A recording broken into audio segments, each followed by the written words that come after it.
What is going on? What is going on? What's going on? Why am I not in camera? Lord Jesus, where we at? Okay, there we go. Weird. What's going on, everybody? And thank you for tuning in to another episode of the Man Up Real Talk podcast. I am your host with the most, Mr. Michael Wiley, saying greetings and salutations to all of y'all.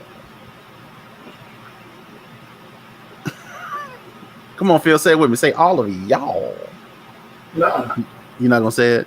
I'm good. You are just one of the most non-participatory individuals I ever met in my life.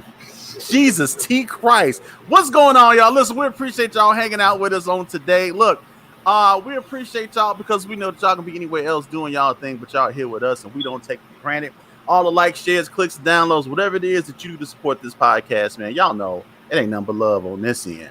Look, if it's your first time joining us, we want to say welcome. And if it's your second, third, fourth, fifth time back, we say welcome back because your boys is back on the air with the Man Up Real Talk podcast, the podcast for the people. And who are these people you say? It's y'all, it's us, it's me, it's we. All of us. Just put an S on whatever you want to, and that's who it contains. No, don't do that, people. Just don't put S's on the end of everything. No, don't do that. It's all of us's. Yes, yes, it is. It's also bad grammar. Yes, and as you can see, joining me is the other non-participatory person of this podcast, my right-hand man, my A-Spoon Coon. Thank you, son. Bring me my drink. My my partner in crime, Mr. Philip Hines, a.k.a. Mr. Classic, a.k.a. OG, Triple OG, as always, and definitely in the building. What's going on, my friend? What's going on, brother? How you feel? I'm feeling great, man. It's another Tuesday. It's another Man Up Live. Yes, sir. Football season has started. Mm-hmm. I'm getting an early jump on my fall beard, son. I think I'm gonna get a beard to rest for a minute, man. Yeah, I don't know. I was tired of looking like Moses by the face, so I'm getting a beard to rest. I can't grow hair nowhere else, so it's like, what can you do? But it is. That's one good thing about me. I cut my hair by choice, not by force. Okay, LeBron. It is. Oh no, it is. no! I have a hair full of hair. You better look at my brother. My daddy left me with a hair full of hair. My brother got braids and he's 50. I know. I've seen them. Listen, speaking of sports, y'all, if you're any sports fans out there in the chat, y'all better know that you better go on over there to our YouTube channel, like and subscribe, because tomorrow is going to be the maiden voyage of Moving the Chains, the sportscast, by the fans, for the fans. It's going to be me, Mr. Hines, and we're going to be joined by our brother, Mr. Sean Phillips. Look, we're gonna be talking about sports. We're gonna be talking about football, Bears football, and actually we're gonna be talking about some good football too. Don't worry, we're not just gonna be talking about the Bears. Woo, that's a knee slapper right there. Listen, y'all can follow us on social media and all of that good stuff if you know somebody, because we got an awesome guest on today, you guys and gals, or if you go by any other pronoun, however you want to be recognized. We got an excellent guest. We're going to be bringing her on in just a minute. Pastor Jasmine Sams of the Oasis Church. Going to bring her on and let her talk a little bit about Bigger Than Me Ministries, and just we're just going to get to know Pastor Sams just a little bit better. Amen, somebody. Amen. And we're gonna bring her on in a few minutes. And like I said, y'all can follow us on social media and all that good stuff. You want to get you a fly t-shirt and support the podcast? Oh my God, and look good, you can do that at the Man Up Real Talk digital store. That's manuprealtalk.store. You can go ahead and get you one of those t-shirts and support the podcast and be a blessing to the podcast and all that good stuff. I think that's it as far as the announcements. Anything on your end, sir? Anything coming up? Not really. Nothing. Just nothing. I'm getting ready. I'm just ready to get the Moving the Chains going. Just nothing. What's going on, chat? I see Mitzi in the building, Sean in the building, Jackie's in the building. For everybody that's watching, if you haven't said anything in the chat, listen, we appreciate y'all and thank y'all for tuning in and all of that good stuff. Listen, how about we go ahead and bring our guest on? I don't want to delay it anymore. I want to bring her on, and so we can get a chance to chat with her. I was going to read her bio. Unfortunately, the show is only an hour, so I can't do it. It's only an hour, so I can't do it. But I figure, what better way to get to know her than to hear from the source directly? Listen, she's a mother. She's a pastor. She's a wife. She has an awesome ministry / organization called Bigger Than Me, and we're going to talk about that. And look, I just don't want to delay it. I want to bring her on. I want to introduce to some and present to others. Pastor Jasmine Sams, everybody. Is she in the building? What's going on, Pastor Jane? Can't hear you. You're muted. Can you hear us? Yeah, she's muted. She's muted. There you go. All right, I'm here straight from the dressing room. Straight from. I came out the man up dressing room. Oh, that's right. We got a virtual dressing room, everybody. Yes, virtual dressing room. I was back there, with the powder and stuff. I saw it. That's all good. Hospitality as well. That's why we get that. That's why we do that little 3 minutes in the beginning, to get yourself right. Get you can get your Carmex going. They get your little drink. That's how you do it. That's how you got to do it. You got to be ready. You got to look. Come on, you preaching already. But no, I'm so excited. I'm so glad that you guys, Mike Wiley, Phil Hines. I'm so glad. I'm just really grateful. Y'all doing a tremendous thing. I'm glad y'all had me come on. Yeah, why girl? Look, you doing big things. For those of y'all that may not know, her husband is Pastor Robert Sams II. He is a friend and an avid supporter of the podcast. Yes, sir. Yes, he is. That's my guy right there. Yeah. Anytime I want to tease somebody light skinned or somebody with an iPhone, I just go straight for Pastor Sams. That's our homie right there. That's our. But maybe since my coming, I think I'm a healthy blend between the two. Shade wise. I'm here to be the peacemaker. You gotta. I'm here to be the bridge over troubled water. She is the bridge between dark and light, ladies and gentlemen. Bridge over troubled water.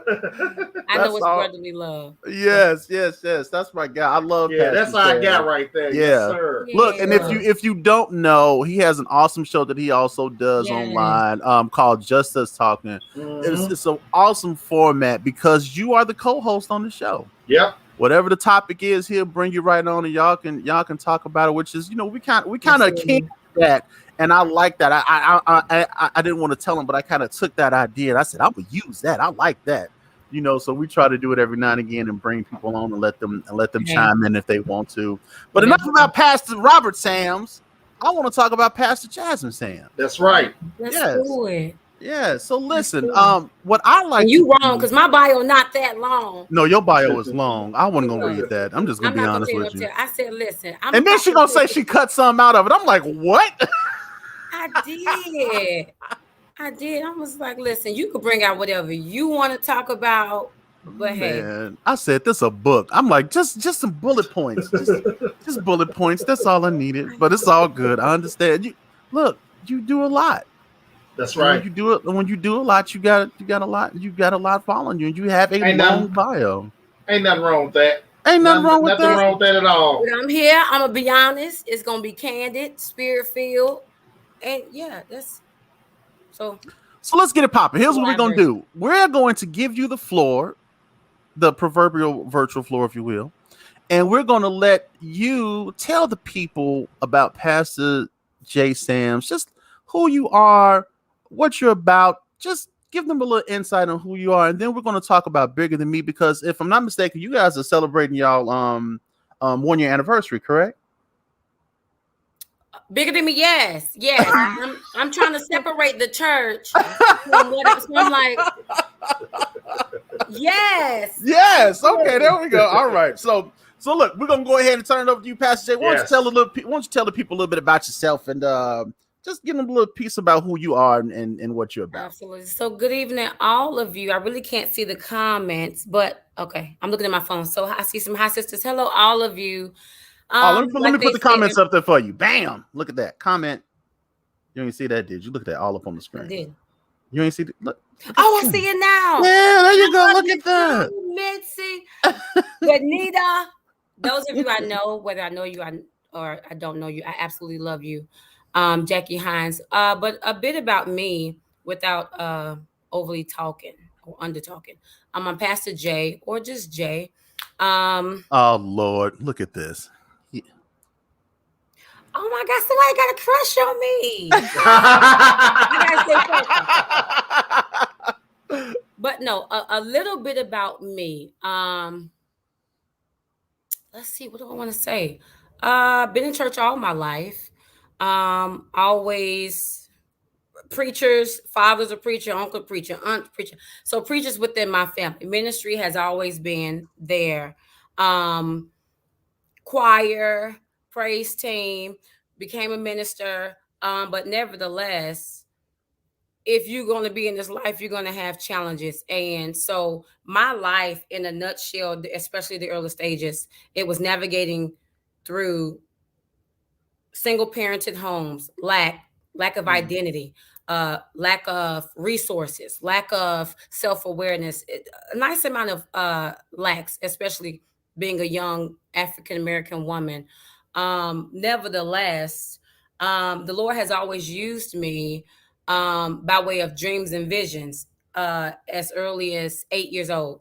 And so the only thing I had was my mom's encouragement to, hold fast to those dreams. Long story short, uh, I would begin to give my mom dreams like, hey, mom, the Lord showed me this, or I seen a vision of this. And they would begin to be the catalyst for our next, little did we know.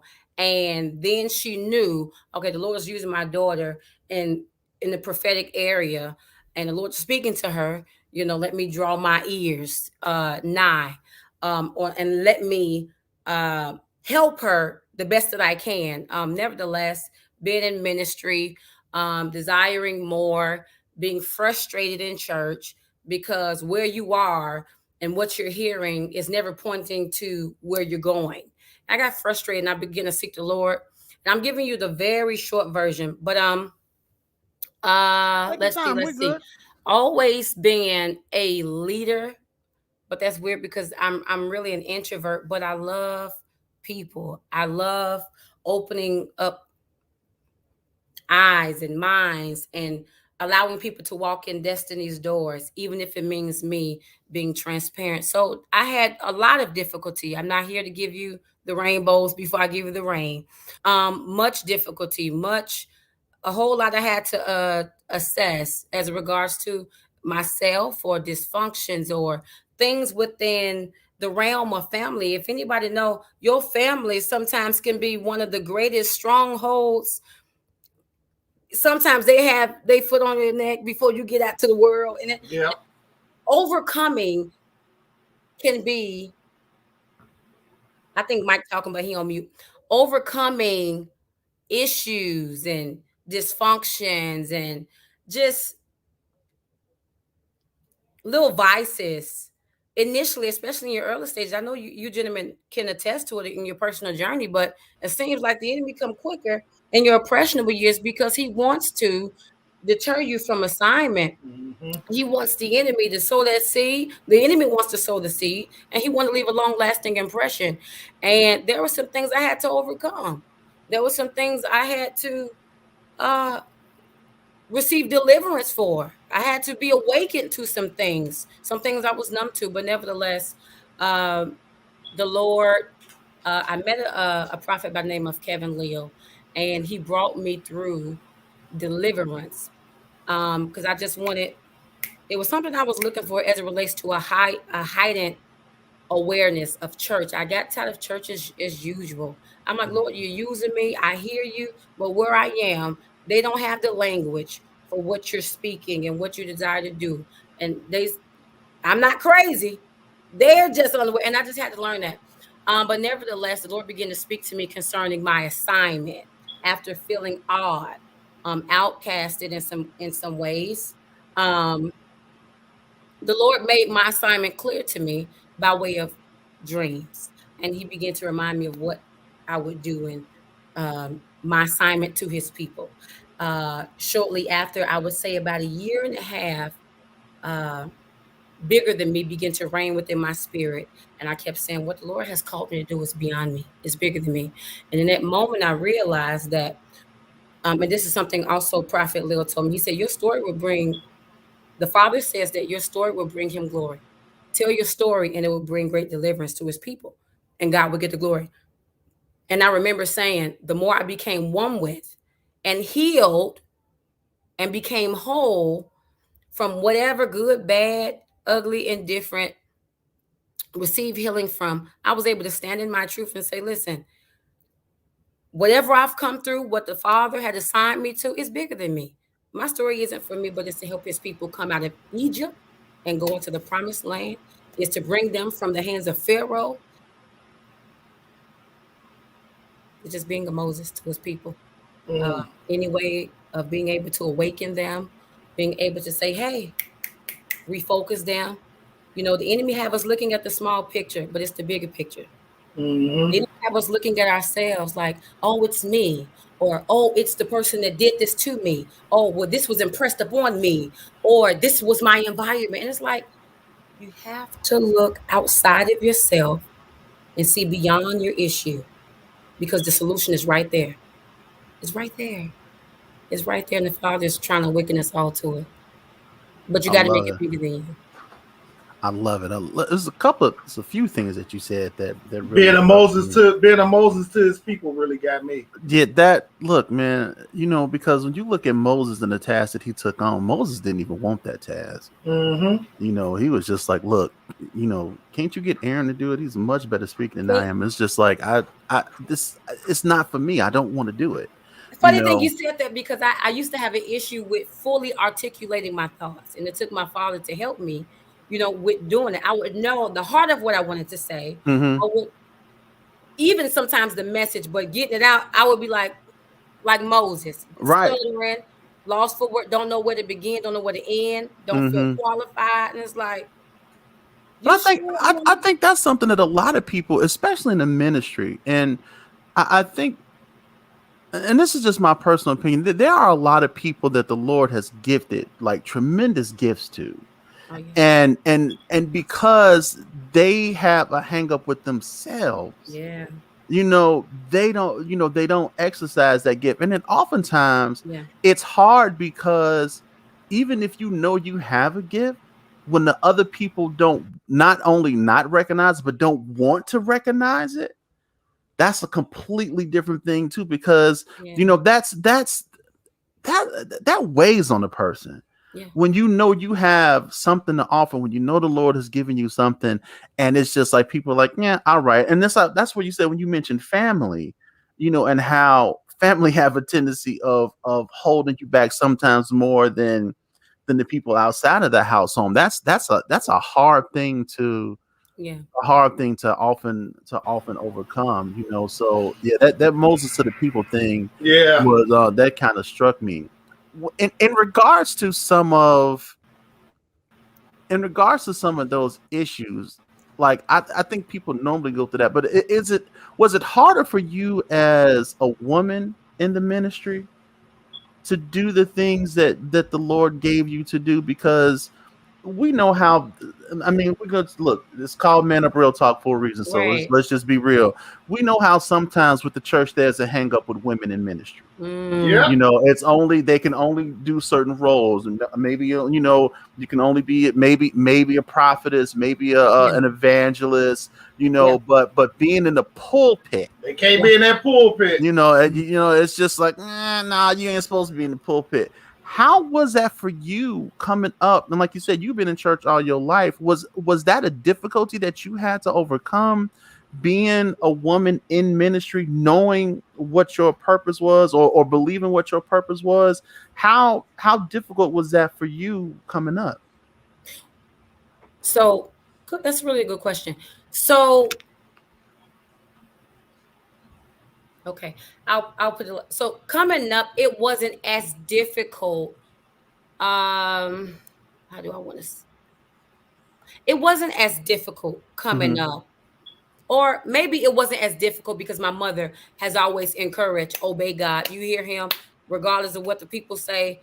She was the foundation of, you obey God. I don't care. You don't let nobody. But if I'm gonna be honest, yeah, it was difficult. I may have not really realized how difficult it was because my eyes was just set on, listen, I'm not here to, I got to do what need to be done. Right. And so now looking back, yeah, I was sized up a whole lot. I come in here with a nose ring, blonde extensions, you know, I don't look like I'm not homely looking. You know, I just, and it's like, oh, what you doing? Oh, what Right. you Got the baby hair laid. They was like, hold on. who she think you hear her saying you know. And so my issue became, because I used to lead worship, and churches were getting used to me just singing, being able to receive me as a messenger of Christ. Okay. Yeah. And I wasn't going to muscle my way through. Yeah. I didn't muscle my way through. Yeah. And that's probably was a better, because church politics is horrible. Oh yeah. It's look, I mean, if we're just gonna be honest, it's Yeah. horrible. And let me say it was horrible. And the reason why I say that is, and I wanted to ask you this question: do you believe, like when we look at church now, and me and Pastor Sams have talked about this too. When we look at how the pandemic changed the dynamic of church, right? And how now it seems like there is, and you kind of mentioned it, about this awakening almost, as if people just realized, wait a minute, you mean to tell me church just isn't inside of the four walls? Like, we just realized that, right? And the pandemic, it seemed to me, now, and this is just me talking, Go ahead. it seems like a lot of the old guard has been removed. And if you look at a lot of the people that died from COVID and that died from this pandemic, especially within the church, a lot of the old guard has been removed. And it's almost as if it's been a reset to say, okay, now listen, you guys, you've been doing this, we've been preaching this one thing, and we've been fighting these crazy battles in church, like women can't wear pants in church and all the stuff that didn't mean nothing.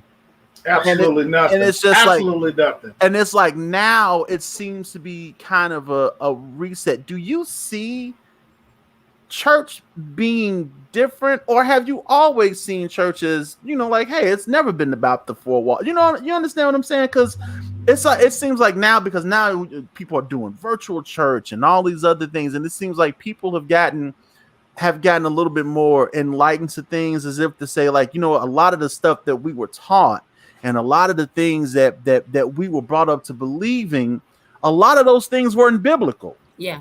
You know what I mean? They were just that person's interpretation, or maybe that's what that person is teaching. Do you see a shift or a change in the church, or do you see, maybe it's just church as usual, and maybe it's just me being hopeful? No, absolutely not. Absolutely not. I completely agree, and I second. There has been an absolute change of the guards, because when we're taken back to ground level, how can we start with the old foundation? You think of it as to building a house. Right. Okay. If the foundation is strong, you keep it. If it isn't, you do what? You got to destroy it and start over. Yeah. And so what the Father is saying is, I got to take y'all back to ground level, because from the beginning, y'all have misinterpreted me. Y'all have misdemonstrated me. Y'all haven't given love, grace, compassion. Your hands are still unclean. And so we wonder why, COVID, Corona. Yeah, there's been a reset. There's been a return, because he wants us to get us back to his true origination. He wants us to get back to the beginning of our DNA. He wants us to get back to being sons and daughters. He wants us to get back to Genesis, when he said, make them godlike and have them rule, reign, and take dominion over the earth, over the birds, over the sea, over the cattle, over everything. And so they can establish on earth as it is in heaven. Now, what we've been doing is establishing our own kingdoms, establishing our own thrones. We've been trying to rule people. We've been trying to reign people. We've been trying to pick apart people and other pastors and other leaders. And the Father's saying, get back to me. Get back to me. Okay, one leader drop and they fall. And hopefully the church fall back to their face. But no, see, and when we want to fight, I want to be the leader over this. I want to be over this. Come on. And this person, I really...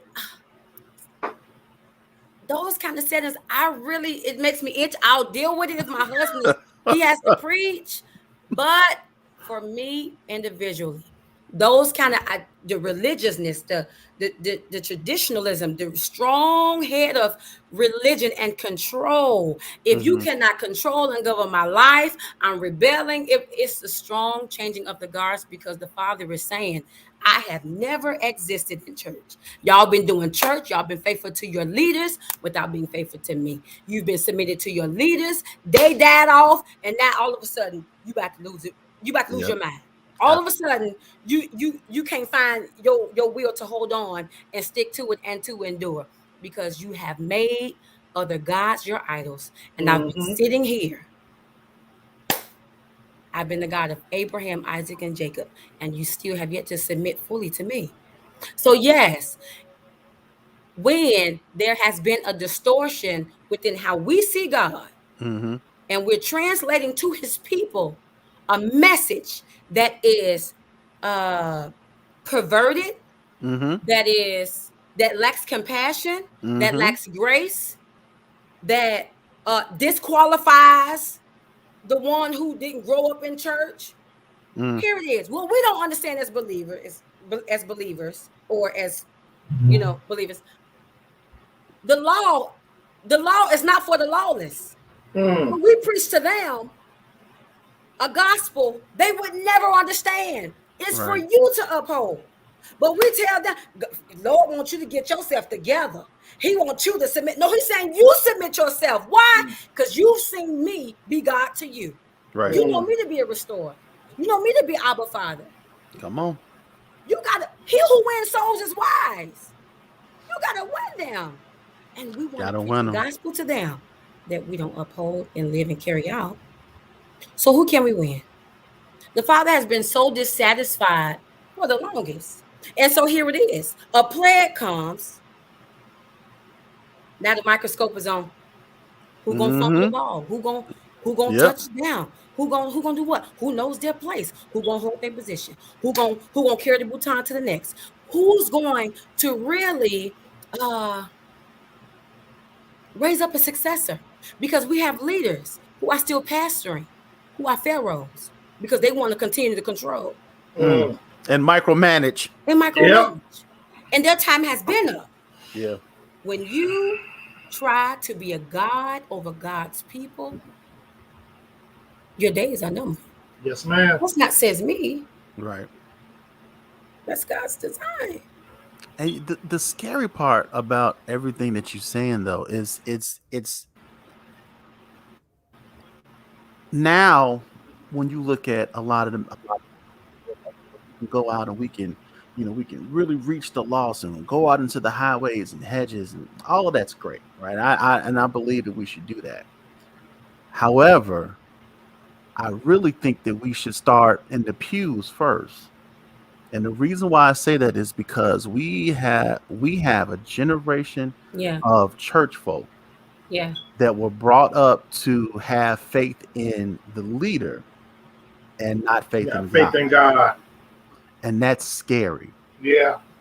That's a scary thing. And it's almost like church folks have to be, and I hate using programmed, but it's to the point where we have to deprogram that which we know and learn anew.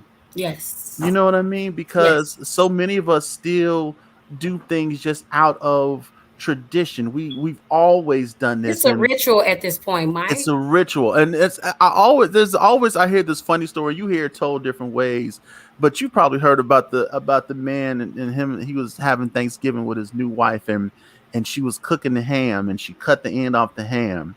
And he asked her why she did it. And she was like, well, because my mom always did it. And so he went to her mom and said, well, Mama, I want to know, I saw my wife. She said she cut the end off the ham before she put it in the pan. And I asked her why she did it. And she said, well, it's because you did. So why did you do it? And she said, well, because Big Mama always did it. Yep. Then he went to Big Mama and asked her the same thing. He said, listen, I want to know, why did you cut the end off the ham? Because my wife do it and Mama do it. And she said she did it because you always did it. So why do you cut the end off your ham? She said, well, baby, I did it because the pan that I had was too small. So I had to cut it to fit it in there. And so there are things that, and I said all that to say that there are things that even in the church that we do just because we've always done it. It has no spiritual hold. It doesn't benefit us in any way. It's just ritualistic things that we always do. And it's not growing the church either, Mike. And it's not growing. And see, that's not growing the church, and that's the problem that a lot of folks in church don't see. Yeah. That those old traditions are not growing the church. Right. You know, so like you said, I think that this pandemic made a lot of people stop being dependent on those four walls. Yeah. And really get to know God themselves. You have to now. You look, if you never had it, you better get a personal relationship with him now. You better. Because you got if you got Kanye can hold a congregation of so many. Look, he's trying to be the next Joel Osteen. Do you see what I'm saying? And I'm like, now if he can do it, it's like people can be led away. And listen, and this is not. Better get some God, people. That's all I'm saying. This is not a knock on Kanye. That's not what this conversation about. But what I'm saying is that you have to get and this really should have been taught all along. You have to get a personal relationship with God, not the pastor, not the co-pastor, not the other elders on the roster. You have to get a personal relationship with the Lord. Absolutely. So it puts emphasis on what we've professed in our confessions. Come on, say it with me. I'm a believer. I love God. On those little quotes and those little, those little declarations that we make, and it's like you're saying them, but they're not transcending through the life that you live. Exactly. Truth transcends so much so when you're in the marketplace, somebody's going to become curious. What, when, where, why, how? I want to know because I've seen you with some tight positions. Mike, Phil, and it will open up the conversation to who? God. To who? Jesus. Really? That's been your path, Phil? Really, Mike? That's been your role? Oh my God, you don't look like it. Absolutely.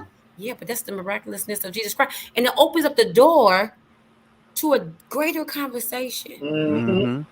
But we are misrepresenting ourselves, our priesthood. It says we're a holy generation, royal priesthood. We're what? Set apart. We're misrepresenting ourselves and we're misrepresenting the Father. Yeah. But go ahead. Even in all that, I have to remain hopeful.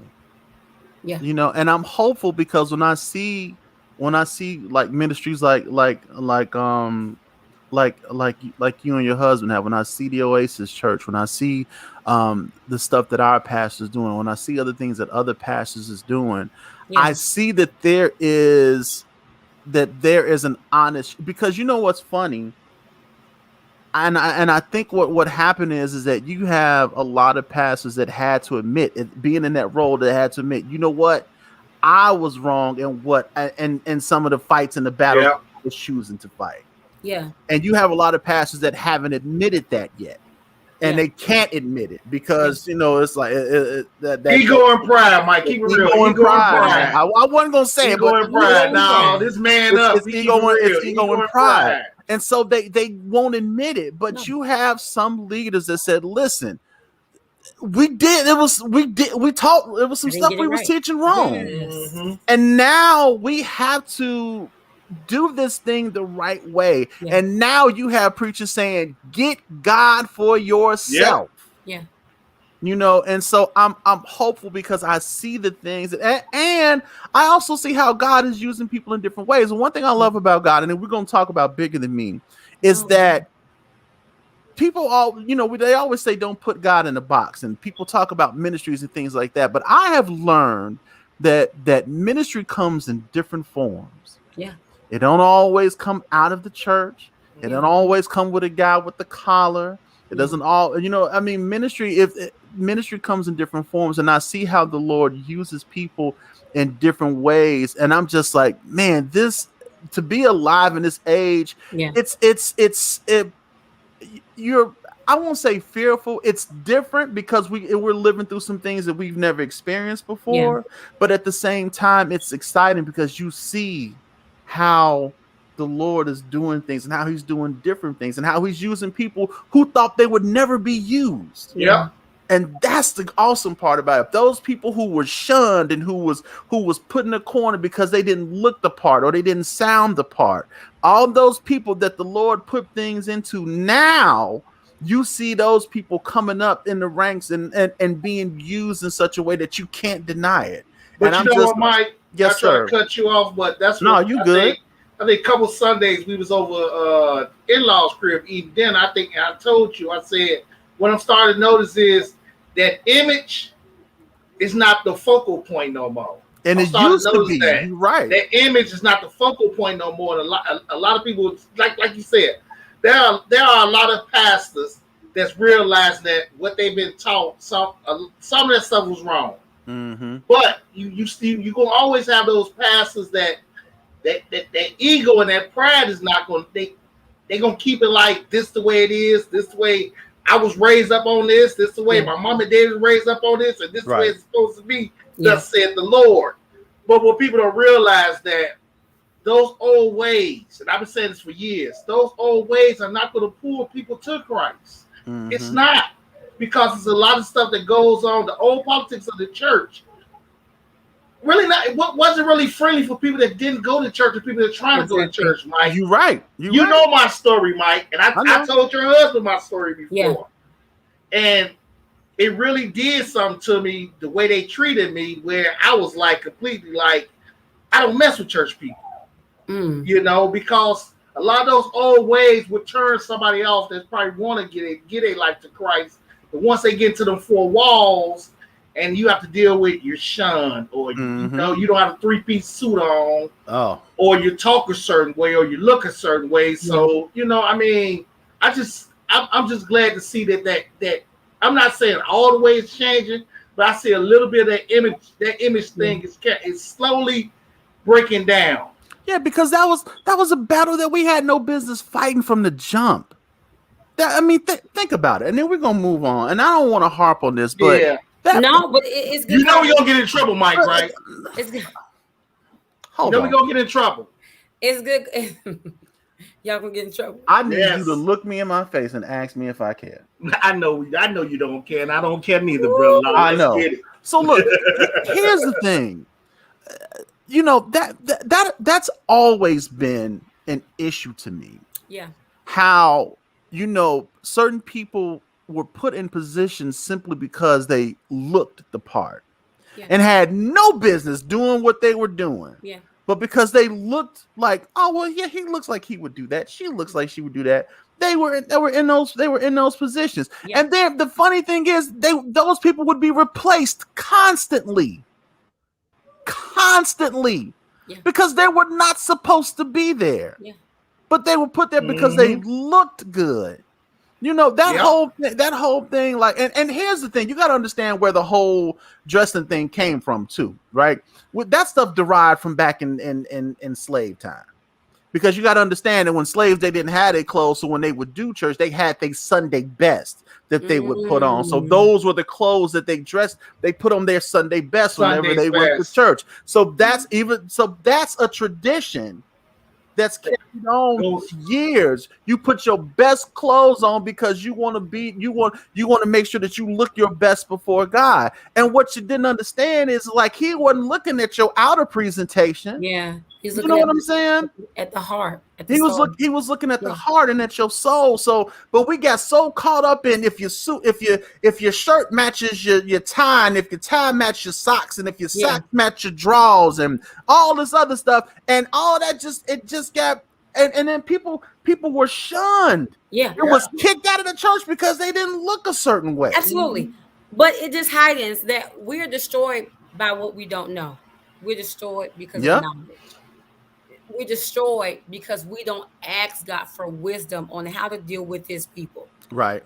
It just really puts the emphasis back on the church and how we've been doing everything, and us having to change our whole regime. Exactly. What we thought was right and pure and holy is ungodly. Right. And you have to excuse some. You have to excuse some of our viewers because we have trolls among us. And this is our deacon. Tell you something, man. It's always South Side. Hey, Tim, here's the funny part. I was going to say not a West Sider. I'm South Side, Wild Hunters all day long. Deacon Tim. I said Phil is looking real saved today. I guess he dressed up because the pastor was coming on. You know what? you better be glad she on here, because I will tell you something right now. That's all right, though. We got another recording to do. We got another recording. Don't worry about it. I'm gonna shut my ears. I'm sorry, Pastor. Go ahead, Pastor Jay. You were saying fine. something. But no, it's just in some ways, because I'm not one who blames everything on the enemy. It's a trick of the enemy. It's a trick of the enemy. No, and right. It ain't always the enemy. No. Sometimes it's just us. It's just hot. Yes. It just heightens division. It's divisive. It's getting us to be divided even the more. And if the enemy in this aspect can get us pointing at each other, and our focus will be less on him and more on each other. And can we stop normalizing cliques in church, please? Yeah. Like, who does that? That is so high school to me. It's like you got people in church that be waiting for the people to come in. Oh, let's bring them in over with us. It's like, what? Why? What is? I never understood that. So they could be groomed. Yeah. Exactly. So they can be groomed. It's just like I don't have time for it. And I love y'all. I love my church people. Yeah. But y'all work my nerves sometimes. I love true believers. And that's there's a difference between it is a difference. Come on. Believers, that curse word to be on the tip of their tongue, they'll say, God forgive me, because I taught it. But them church people, they are pulling the They'll say it. Yeah, and say it. And then you know what? I got to hang my Holy Ghost up for a minute. All right. Well, let me know if it's there when you get back. That's all I'm asking. Tell me if it's there when you get back. Exactly. But no, true enough, gentlemen, I really do believe in times like these, in these hours, because the Bible is true. When the Father says your sons and daughters will prophesy, yes, we are in those days. We're in those days. Last days, but we are in the end. Yes, of those days where we're coming into a whole new day, and it's really time for us to open up our eyes and be awakened to what the Father is doing. Otherwise, you will be stuck. Yes. Absolutely. So listen, we talked about that, and let's look at something great and wonderful and awesome and fantabulous and whatever colloquial I can think of using. Let's talk about bigger than me. Come on. Now, what exactly is bigger than me? How was it birthed? And just tell us about it, and let the people know what bigger than me is. So bigger than me, after I came through deliverance, at this time I wasn't at any ministry per se. I had just came through. The Lord was allowing me to go through an awakening where I was just getting really spiritually frustrated. Long story short, I met, like I told you all earlier, Prophet Kevin Leo. He began to confirm dream by dream. Yes, you had this dream. Also, a gentleman by the name of Prophet Mark, and he too began to validate the dreams that the Lord had begun to show me. Long story short, it made my call, and it made what the old people say, my elect sure. And I knew that there was purpose birthing on the inside of me, and I became hungry, and I became curious, and I dug, and so. It really took me to become, like I mentioned earlier, to become one with my story, be honest about it, no holds barred. I'm not going to deceive myself. I'm not going to allow others to deceive me. And during this journey, I literally heard, this is beyond me. This is bigger than me. This is bigger than me. This is bigger than me. The truth going to be told so the people of God can walk through doors of deliverance, because the Father has allowed me to be awakened and to walk through doors of deliverance.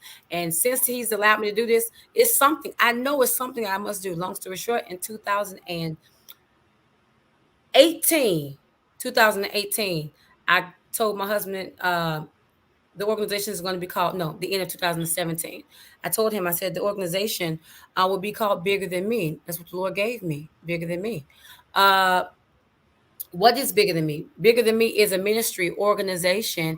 It's my power ministry, aside from the Oasis Church, it is designed to be an advocate for families. It is designed to be a center for young adults, for youth. We desire to really partner with what do you call it? The cancer treatment centers. We want to partner with some schools. We want to partner with some families. We want to partner with we want to be able to pay off college tuitions. We want to do some really big things, not just say this is bigger and do small things, but we really want to impact people, starting with the young people, because the enemy desires to sift them and desires to misplace them and to unidentify them, rather than give them the God kind of identity. He wants to desensitize them, and I want to get them. Who wins souls is wise, and I really want their lives to be used and tremendously blessed. So here it is, gentlemen. So they won't have to be frustrated with trying to find purpose. So they know, you know what churches to go to. I don't want you to be frustrated like me. I don't want you to have to scope. No. So if I will be awakened for a greater purpose, it's time for me. So that's really what it's about. We being submitted, dying to. You see this cross right here? Yeah. There's a greater sign pointing at the cross. Whatever you've been through, experience, whatever you're called to do, is greater, is bigger than you, because the cross, it points back to the cross. It points back to the message of Christ. It points back to Christ's reason for coming. If you one who say you want to make an impact, die to yourself in order to reach generations. Die to yourself in order to have an impact. Die to yourself, your own plans. Fully submit yourself to the Father so you can really see Christ transcend through you.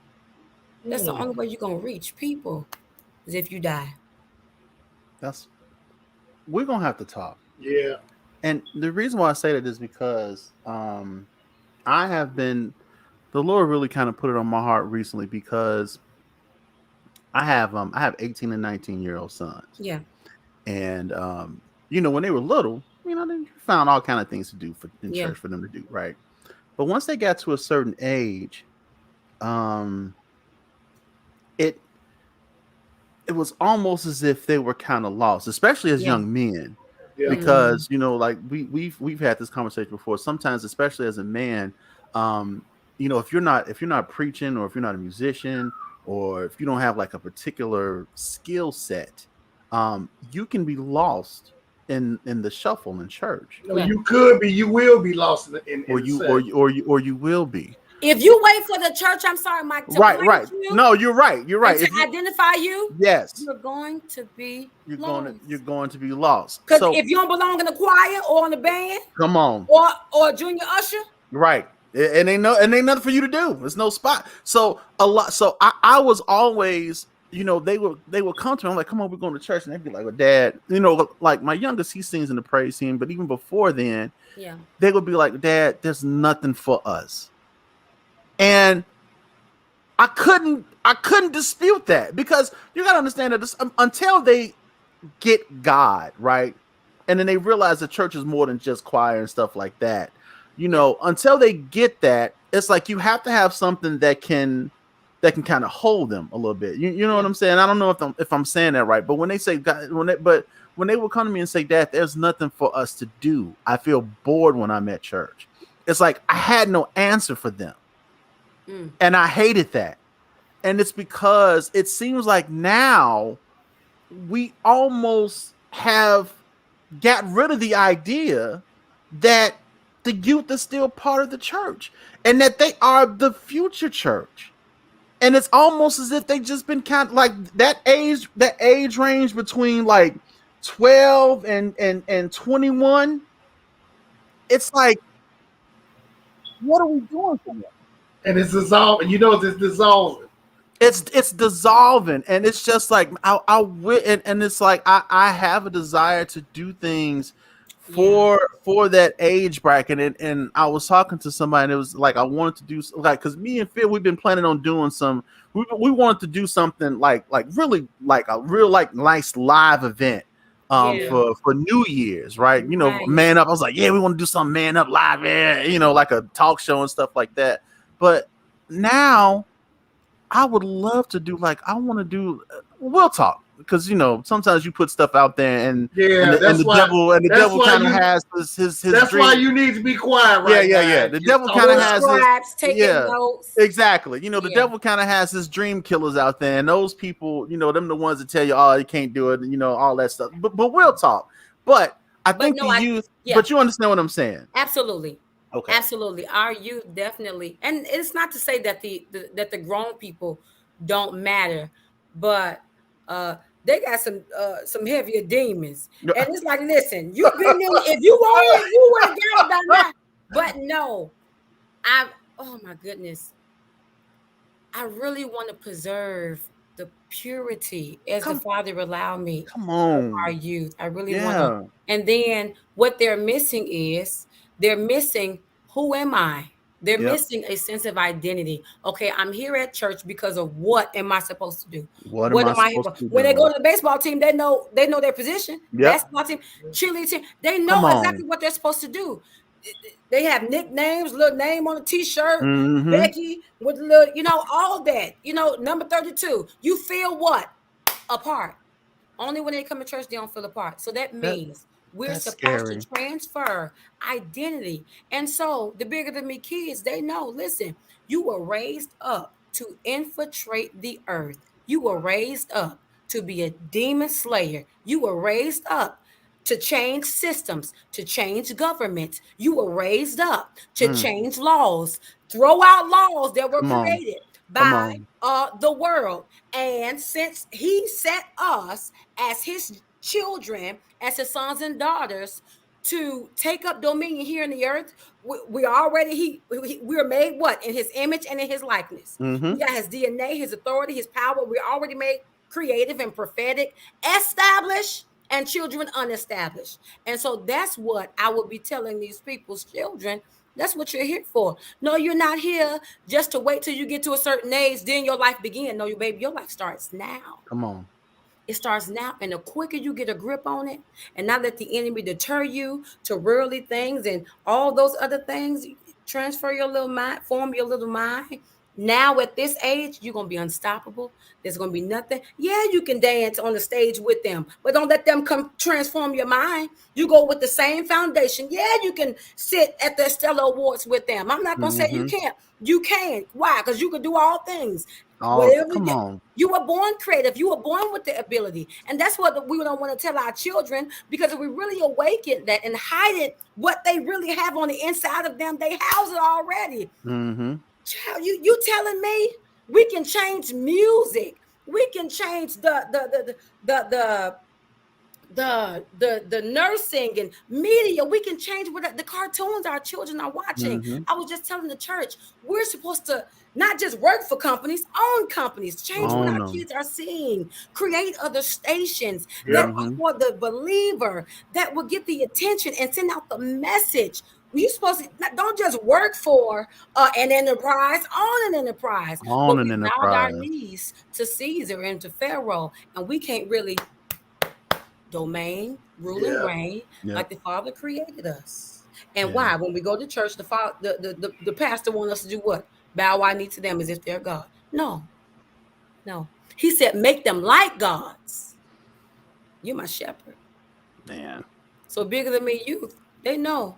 You here to rule and reign. Anything less than is ungodly. Anything that will make your head lower than what it should be is ungodly. And even to the adults, we have things for the adults. Eventually we're going to have counselors for the family, therapy for the family. We really want to be a hub of hope for families. I love that. Hub of hope. Love it. So that's something with our outreach team, we're called Hub of Hope. Eventually, I want to have a center. I want to build from ground zero, the Bigger Than Me Center. Yeah. And a whole lot going to go down. We're going to have camps over the summer, your kids. We're going to have trusted people with your children. Right. To awaken them. They're going to use their hands. They're going to find out what their creative ability is. Yeah, the world won't have to teach them. They're going to find it. They're going to discover it. Yeah, well, we definitely going to talk a lot more. Yeah, it's that sounds dope. Yeah, it's a lot of stuff. It's some stuff right now that that my wife and I we're working on with my niece, and it's it's good stuff, man. Look, Father allows, I'm a man, it's really good stuff. But listen, our hour's almost up, man. I hate that because I'm really enjoying the conversation. But listen, man. What I want you got me in the vein. I can't go. I can't leave. I know. I'm here. Look, going now. Here's the funny thing. That's how it be, because people, when they come on, they be like, they start off like, yeah, well, it's just, and then by the time we get like almost to that hour, they didn't get comfortable. It's like, oh, well, we gotta go. Like, yeah, we gotta go. But listen, but this ain't gonna be your last time on. So I'm just letting you know. Not at all. Yeah. This not gonna be your last time. Look, your husband's already talking about some part 2. Look at him. Oh. Look at him. Oh, God bless his ministry. Oh, talking about part 2. Yeah, it's just so wonderful. He's just so wonderful. And one day we got to have both of you all. We're gonna have to have both of y'all on. Y'all gonna make me have to fight my way to talk between all 3 of y'all. Now you ain't gotta worry about me, because I don't do a lot of talking. Look, don't be fooled. A couple of times, Mike, I was like, right. I just got to get to talking. Because Mike, keep it going. That's how you gotta do with Mike. You just gotta go in. You gotta go in with Mike. You can't wait. Because you'll be doing this a whole lot. I'm very passionate about what I speak about. I'm trying to come in peace and be humble. Yeah. Come on, Mike. Yeah, you gotta go straight in with Mike. You gotta go straight in. Be like, Mike, but hold on. Be like, what, man? Oh, I'm sorry. Go ahead. I know now. Yeah, so it's all good. Oh Lord, he don't talk. Now you know what? He didn't just sat up here and lied in this chat. I don't talk as much. He did just lied in this chat. Lied out. Oh no, listen. My sister just said, "Bring lied out." Yeah, no. We're gonna definitely bring her back, because listen, and I'm putting an open invitation out there to you now. Whenever you got something going on, man, let me know. Because one thing I believe in doing is supporting. Yes. And I support in whatever way I can. Whether it's if you got a flyer you got to put out there, I'll put it out there. I don't mind, because I think the Lord gave me this format for a reason. Yeah. And the reason is to just to present to people that things that they may not even normally think about. Mm-hmm. You know what I'm saying? Or if they think about it, like I've always been that type of dude. I'm gonna say what you thinking. Yeah. Because I just believe that I'm that guy that, like, I don't mind when people have an opinion about something that I say or things that I do, because there was a prayer I prayed long ago, Pastor Jay, and I asked the Lord, and I prayed years ago for the Lord to deliver me from people. And what I meant by that is because I didn't want to be held back or held down by the opinions or the views that people had of me. Especially if they weren't valid opinions and views. You understand what I'm saying? Because sometimes people just have an opinion of you because they don't like you for whatever reason. And they'll, but I prayed long ago that the Lord delivered me from people. And so I can speak freely, and I'm okay with, with kickback and whatever. It's just like, hey, sometimes stuff just got to be said. But that's what we do, though, Mike. That's what we do. That's what we do. But listen, yeah. So real quick, I want to give you this opportunity. Go ahead and put all your links and your pages and everything out there. Let the people know where they can find out more information about Bigger Than Me, Oasis Church, Pastor J Ministries, all that. Just go ahead and put it out there. So Facebook, you can follow me, and I will follow you back. It's Jazz Perham. Actually, yeah, JAZZPURHAM. Pastor Sams, if you watching, you can put the stuff in chat. You got to up his sweater. You can't type for. And he said it's already in the chat. Is it already in the chat? Where is it? Let's see if I can find it. The website, if you want to go to the website, is JAZZLS Ministries.com, JazzLSMinistries.com. And you can get the whole bio, the unedited version. You can get some apparel. You can get some Bigger Than Me apparel. You can stay abreast on different events and things like that. There's a booking form as well. What else? On IG, on Instagram. for the older saints, it is what is it? It is bigger than me. Officially bigger than me. On Instagram, again, that is officially bigger than me. So Awesome. listen, I love talking to y'all. I love talking to people. I love engaging with people. No, thank you for coming on. Absolutely. This was dope. Yeah, we're gonna definitely have to have you back on. It's real dope. Yeah, I enjoyed you. I appreciate you. I love what you're doing with Bigger Than Me, and I'm looking for bigger things to come. No pun intended. Y'all didn't hear that one. But listen. Oh, look, he even put the Instagram up there. Yeah, look, your husband is so dope. Absolutely. Also, for the Oasis Church, we are at 601 West 120th in Wallace. Okay. We're on the south side of Chicago. We start at 12:30. So. And they can also follow you guys on Facebook. Yes, Oasis on Facebook as well, right? Absolutely. At the Oasis Church on Facebook. All right, there you have it. Listen, man up. I appreciate y'all for hanging out with us on today. Pastor Jazz, I appreciate you, darling. I appreciate you. Thank you so much. Thank you so much for coming on and hanging out and dealing with us on today. Yeah. And listen, just know you got a seat at the table whenever you want. So just hit me up and we got you. Absolutely. So listen, everybody, we appreciate y'all. We love y'all. We thank y'all for hanging out. On behalf of our guest, Pastor Jasmine Sams, and my partner, Mr. Philip Hines, I am your host with the most, Mr. Michael Wiley, and this has been the Man Up Real Talk podcast. And until we talk again, my friends, y'all get 2 fingers to the side. Make sure you holler at your boys, because we out. Peace.